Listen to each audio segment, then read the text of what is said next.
урлагийн бүх төрлүүдийг ингэж хамтарч бүтээгдсэн урлагийн бүтээл бол киноны бүтээл байдаг. Дээр нь техник гэж их нарийн байна тийм.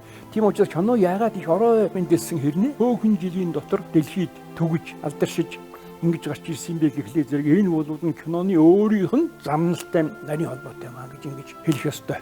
Кинонд бол 3 тийм үндсэн төрөл байна. Уран сайхны кино, баримтат кино, хүүхдийн кино, зургийн киноч гэж хэлдэг тийм ээ.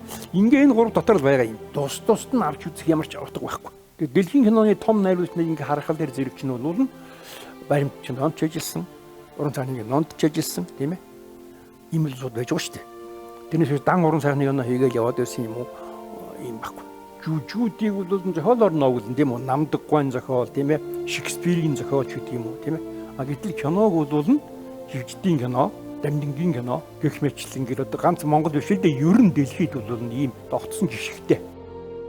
Кино бүтээлийн гол судсыг барьж явж байгаа уран бүтээлч бол яахын аргагүй найруулагч. Муу зохиолоор сайн найруулагч, сайн кино хийсэн тохиолдол зөндөө байдаг тийм ээ.